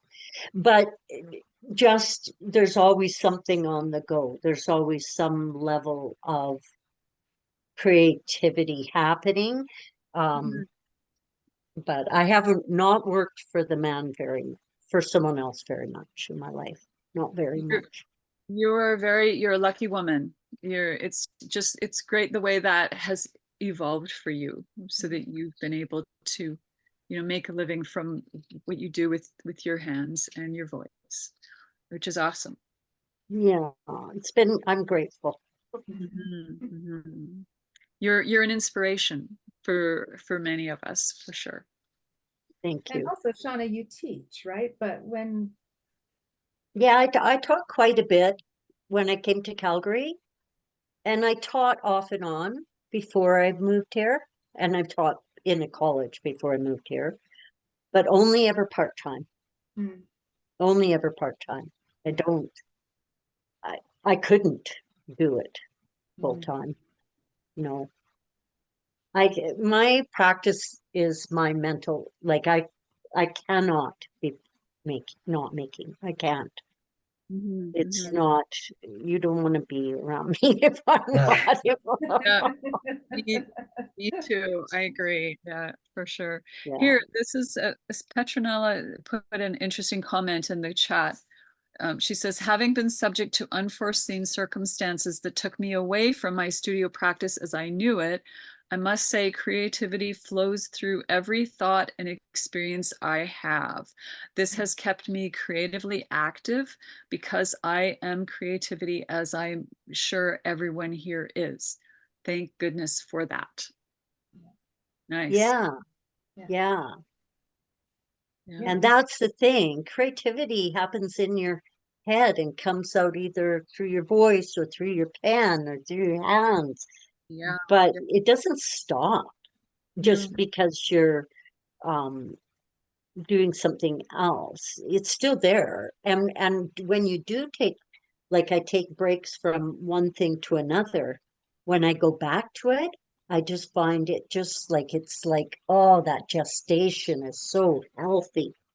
Mhm. It just it's something else, it percolates, there's something growing, there's that seed that continues to grow in you. And then when you get back to that aspect of your practice, it's just like, oh, it's so exciting and Mhm. like it's there, creativity feeds creativity. Absolutely. I totally get what you say, Wakefield. I totally get what you're saying. Yeah. It's just, you never stop. You never stop. Mhm. And the more you are able to do that, the more time you have to do that, the more deliberate behaviors you put into that, the more creative it's just fed. It's like a fire, isn't it? Yeah. You know, and Yeah. I'm really struggling right now with having just giving my creative practices of the bare amount just to sort of keep things rolling, because Yeah. I think I am quite spread thin at the moment. And I'm But looking, when you actually can sink your teeth in again, it's gonna, yeah, that yeah, fruit. really excited about building a dark room. Am I repeating myself? I think I was talking to somebody earlier today and I can't remember if it was tonight, but we're building a dark room and I'm going to get back into printing. And Ooh. that Awesome. excites me so deeply. It probably won't be for another year or so, but I just absolutely can't wait. That's awesome. Yeah, don't let that traditional practice of darkroom work, don't let it die. It's so important, No, you right? know, I was speaking to some of my classmates today who are, as I was mentioning earlier, you know, some of them are just high school grads and they didn't understand. They knew what film was. They knew that there were film cameras that had this thing that went inside it that was Yeah. called film. Yeah. They had no idea the process. They always just Mhm. thought somehow that the film came out of the camera and got scanned into a computer. And I'm not even joking. They Yeah. honestly didn't understand Yeah. this That there was thing. never anything else. Yeah. Yeah, I know. And their minds are blown when I tell them, like they think I'm making it up. It's like, and then the wizard came and made the dark room. Well, this is what makes this evening interesting, because here everybody that we're talking to tonight about using social media, you have all come from a time when it didn't exist. And many of the young people now who are using it, they don't know anything different. Yeah. And so Right? they're approaching it from a very different, like they probably had a tablet in their hands before they could walk or In talk, their baby right? buggy, Yeah. exactly. I There's did so this. much to be learned from them. I Yeah. did disclose. I apologize to younger artists if any of this that we bring, especially my own behalf, sounds naive or outdated, Yeah. but we were already grown up Yes. pretty much before technology came. Yeah. This technique. So Yeah. there is no learning curve to Yeah. social media for us. I mean, Yeah. for them, For them. they are where social media Yes. is. That's where Yeah. they came in. Yeah. We Yeah. filmed their birth Yeah. on our phones, right? Yeah, exactly. We cut 45 records out of the back of cereal boxes. Does There you anybody remember go. Yeah. doing that? Yes, it's There you true. go. They were flippy floppy, but you could really play them. Yeah. But I hope you can feel for you, if any of you younger artists exist out there right now in this ear talk, I hope you can at least feel the essence of our generation saying Mhm. hard work is everything, no Yeah. matter what. Please do the work, Yeah. Embrace it. dare to dream, and no, it's not easy. Mhm. And it's going to keep changing and changing and changing. And I think I mentioned it briefly before, but you never know. It might come full circle and people may start turning away from it because it's not authentic anymore, necessarily. Not authentic enough for them. So don't be afraid. of Mhm. change. It's going to keep changing. Yeah, and Right? it's getting faster and faster. But Yeah. you know what? On that note, we actually have to say goodnight. And I'm really, really sorry to say that. Well, thank you. gotta Thanks for go. joining us, Caroline, and thank you, Wakefield, and thank you, Jill, and Kaylee, and everyone for having us. Thank you very much. Thanks to the three of you for being here. This has been I- a good conversation and so much experience and warmth and inspiration. It's been a blast. I'm Thank so you glad all. we had this time Time together. together. Thank you so much for having me. You're so great. Thank you, Shona. Thank you, Wakefield. It Very was good to great. see everyone. Guys, Jill, Kaylee, Karen, everybody. Okay, I'm going to say goodnight then. Good Hey, night, I just- all. Bye, people. hey, Bye, Bye-bye. beautifuls. Peace. Bye. Thank Peace. Thank you Love. all. Joy. you. Thanks again. Bye-bye. Who's going to say first? I'm going to leave there. Okay. Okay, I I'm think I back. left. Okay, I'm going. I don't know. I'm gonna hang up now. I'm gonna hang up now. Okay. Bye-bye. See you, Caroline. Bye-bye.